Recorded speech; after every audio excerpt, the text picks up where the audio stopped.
दोस्तों, आप सभी ने भगवान विष्णु के कई अवतारों के बारे में पढ़ा और सुना होगा, लेकिन क्या आप जानते हैं भगवान शिव भी अपने भक्तों के लिए इस भूमि पर कई बार अवतार लिए हैं। नमस्कार दोस्तों, welcome back to my channel.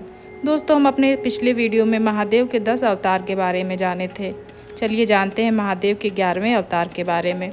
Mahadev का 11वां अवतार है यतिनाथ अवतार। महादेव की इस अवतार के कथा के अनुसार अबुर्दाचल पर्वत के समीप शिव भक्त आहुका भील दंपति रहते थे। एक बार भगवान शंकर यतिनाथ के भेष में उनके घर आए और उन्होंने भील दंपति के घर रात व्यतीत करने की इच्छा प्रकट की। आहुका ने अपने पति आहुक को गृहस्थ की मर्यादा का स्मरण कराते हुए धनुष बाण लेकर बाहर रात बिताने और यति को घर में विश्राम करने देने का प्रस्ताव रखा, क्योंकि इनका घर जंगली जानवरों से घिरा हुआ था। इस तरह आहुक धनुष बाण लेकर बाहर चला गया। प्रातःकाल आहुका और यति ने देखा कि वन के प्राणियों ने आहुक को मार डाला है। इस पर यतिनाथ जी बहुत दुखी हुए। तब आहुका ने उन्हें शांत कराते हुए कहा कि आप शोक ना करें, अतिथि सेवा में प्राण विसर्जन धर्म है और उसका पालन कर हम धन्य हुए हैं। जब आहुका अपने पति के चिता अग्नि में जलने लगी तो शिव जी ने उसे दर्शन देकर अगले जन्म में पुनः अपने पति से मिलने का वरदान दिया। इसीलिए हमारे भारत में कहा जाता है अतिथि देवो भव।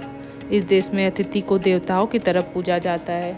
शिव जी का 12वां अवतार है कृष्ण दर्शन अवतार। कथा के अनुसार इक्ष्वाकुंसी श्राद्ध देव की 9वीं पीढ़ी में राजा नभक का जन्म हुआ था। विद्या अध्ययन को गुरुकुल गए नभक जब बहुत दिनों तक नहीं लौटे तो उनके भाइयों ने राज्य का बंटवारा आपस में ही कर लिया। नभक को जब यह बात ज्ञात हुई तो वह अपने पिता के पास गए। पिता ने नभक से कहा कि वह यज्ञ परायण ब्राह्मणों के मोह को दूर करते हुए उनके यज्ञ को संपन्न करके उनके धन को प्राप्त करे। नभक ने अपने पिता द्वारा कहे गए आज्ञा अनुसार यज्ञ को संपन्न कराया। अंगारिक ब्राह्मण यज्ञ का अवशिष्ट धन नभक को देकर स्वर्ग को चले गए। उसी समय शिवजी कृष्ण दर्शन रूप में प्रकट होकर बोले कि यज्ञ के अवशिष्ट धन पर तो उनका अधिकार है। विवाद होने पर कृष्ण दर्शन रूपधारी शिवजी ने नभक से कहा, यह निर्णय अपने पिता से ही करा लो। नभक के पूछने पर श्राद्ध देव ने कहा कि वह पुरुष भगवान शंकर हैं, यज्ञ में अवशिष्ट वस्तु उन्हीं की ही है। और फिर पिता की बातों को मानकर नभक ने शिवजी की स्तुति की, जिसके बाद उसे अपने हिस्से का राज्य भी मिल गया। भगवान शिव ने इस अवतार में यज्ञ आदि धार्मिक कार्यों के महत्व को बताया है। शिव जी का 13वां अवतार है अवधूत अवतार। एक समय बृहस्पति और अन्य देवता को साथ लेकर इंद्रदेव भगवान शंकर के दर्शन के लिए कैलाश पर्वत पर गए। इंद्रदेव की परीक्षा लेने के लिए शंकर जी ने अवधूत रूप धारण कर उनका मार्ग रोक लिया। इंद्रदेव ने उस पुरुष से बार बार उसका परिचय पूछते हैं, पर अवधूत जी मौन ही रहते हैं। इस पर इंद्रदेव क्रोध में आकर ज्यों ही अवधूत जी पर प्रहार करने के लिए अपना वज्र निकालते हैं, वैसे ही उनका हाथ वहीं का वहीं रुक जाता है। यह देखकर बृहस्पति जी समझ जाते हैं कि अवधूत रूप में कोई और नहीं भगवान शंकर ही हैं, और वो महादेव की स्तुति करने लगते हैं। इससे प्रसन्न होकर भगवान शंकर इंद्रदेव को माफ कर सभी देवताओं को दर्शन देते हैं। महादेव का 14वां अवतार है विच्छुवर्य अवतार। धर्म ग्रंथों के अनुसार विदर्भ नरेश सत्यरथ को शत्रुओं ने मार डाला। उनकी गर्भवती पत्नी ने शत्रुओं से छिपकर अपने प्राण बचाए। समय आने पर उन्होंने एक पुत्र को जन्म दिया। रानी जब जल लेने के लिए सरोवर गई तो उन्हें एक घड़ियाल ने अपना आहार बना लिया। तब वह बालक उधर कुटिया में भूख प्यास से तड़पने लगा। इसी बीच महादेव के आशीर्वाद से एक भिखारन वहां पहुंचती है। तब शिव जी ने भिक्षुक रूप धारण कर उस भिखारन को बालक का परिचय दिया कि वह धर्मश्रेष्ठ सत्यरथ का पुत्र है और तुम्हें इसे पाल पोस कर बड़ा करना है, और उस भिखारन को अपना वास्तविक रूप भी दिखाया। ऐसे बड़े होकर उस बालक ने महादेव की कृपा से अपने शत्रुओं को हराकर अपना साम्राज्य वापस पाया। महादेव का 15वां अवतार है सुरेश्वर अवतार। कथा के अनुसार उपमन्यु नाम का बालक अपने मामा के घर पलता है। वो सदा दूध पीने की इच्छा से व्याकुल रहता था, तो उसकी माँ ने उसे अपनी यह इच्छा पूरी करने के लिए शिव जी के शरण में जाने को कहा। इस पर उपमन्यु वन में जाकर शिव जी की आराधना करते हैं। इस पर महादेव सुरेश्वर रूप धारण कर उपमन्यु के समक्ष उपस्थित होते हैं और वह शिव जी की अनेक प्रकार की निंदा करने लगते हैं। इस पर उपमन्यु क्रोधित होकर सुरेश्वर जी से लड़ने लग जाते हैं। उपमन्यु का अपने मन में दृढ़ शक्ति और अटल विश्वास देकर शिव जी ने उन्हें अपने वास्तविक रूप का दर्शन दिए तथा क्षीर सागर के समान एक अनश्वर सागर उन्हें प्रदान किया। उनकी प्रार्थना पर शिव जी ने उन्हें परम भक्त का भी पद दिया। महादेव का 16वां अवतार है किरात अवतार। महाभारत के अनुसार वनवास के दौरान जब अर्जुन भगवान शंकर को प्रसन्न करने के लिए तपस्या कर रहे थे, तभी दुर्योधन द्वारा भेजा गया मूर नामक दैत्य अर्जुन को मारने के लिए एक शूकर का रूप धारण कर वहां पहुंच जाता है। अर्जुन ने शूकर पर अपने बाण से प्रहार किया। उसी समय भगवान शंकर ने भी किरात वेश धारण कर उसी शूकर पर बाण चलाया।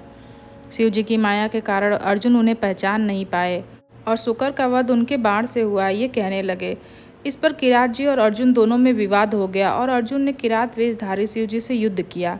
अर्जुन की वीरता देख भगवान शिव प्रसन्न हुए और अपने वास्तविक स्वरूप में आकर अर्जुन को कौरवों पर विजय पाने का आशीर्वाद दिए। शिव जी का 17वां अवतार है ब्रह्मचारी अवतार। राजा दक्ष के यज्ञ में प्राण त्यागने के बाद जब माता सती ने हिमालय के घर में जन्म लिया तो शिव जी को पति रूप में पाने के लिए उन्होंने घोर तप किया। पार्वती जी की परीक्षा लेने के लिए शिव जी एक ब्रह्मचारी वेश धारण कर उनके पास पहुंचे। पार्वती जी ने ब्रह्मचारी को देखकर उनकी विधिवत पूजा की। जब ब्रह्मचारी जी ने पार्वती जी से उनके तप का उद्देश्य पूछा और उनसे जानने के पश्चात शिव जी की निंदा करने लग गए तथा उन्हें शमशानवासी भी कहा। यह सुन माता पार्वती बहुत क्रोध में आ जाती हैं। पार्वती जी का प्रेम व भक्ति को देखकर शिव जी उन्हें अपना वास्तविक रूप दिखाते हैं। शिव जी का 18वां अवतार है सुनट नर्तक अवतार। माता पार्वती के पिता हिमाचल से उनकी पुत्री का हाथ मांगने के लिए शिव जी ने यह वेश धारण किया था। हाथ में डमरू लेकर शिव जी नट के रूप में हिमाचल के घर पहुंचे और नृत्य करने लगे। नटराज शिव जी ने इतना सुंदर और मनोहर नृत्य किया कि सभी वहां प्रसन्न हो गए। तब राजा हिमाचल ने नटराज जी से कुछ मांगने को कहा। नटराज जी ने माता पार्वती का हाथ मांग लिया। इस पर हिमाचल राज अति क्रोधित हुए और उन्हें सभा से जाने को कहा।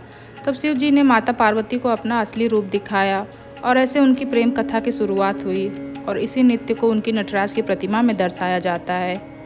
महादेव का आखिरी अवतार है यक्ष अवतार। कथा के अनुसार देवता और असुरों द्वारा किए गए समुद्र मंथन के दौरान जब भयंकर विष निकला तो भगवान शंकर ने उस विष को ग्रहण कर अपने कंठ में रोक लिया। इसके बाद अमृत कलश निकला। अमृत पान करने से सभी देवता अमर तो हो गए, साथ ही उन्हें अभिमान भी हो गया कि वे सबसे बलशाली हैं। देवताओं के इसी अभिमान को तोड़ने के लिए शिव जी ने यक्ष रूप का धारण किया। वह देवताओं के आगे एक तिनका रखकर उसे काटने, जलाने, डुबाने या उड़ाने को कहा। अपनी पूरी शक्ति लगाने पर भी देवता उस तिनको को हिला नहीं पाए। तभी आकाशवाणी हुई कि यह यक्ष सब गर्वों के विनाशक भगवान शंकर हैं। सभी देवताओं ने शिव जी की स्तुति की तथा अपने अपराध के लिए क्षमा मांगी। दोस्तों, इस प्रकार से शिव जी के 19 अवतारों की कथा यहीं समाप्त होती है। आई होप कि आपको ये वीडियो पसंद आई हो। Please like, share, subscribe to my channel. Thanks for watching.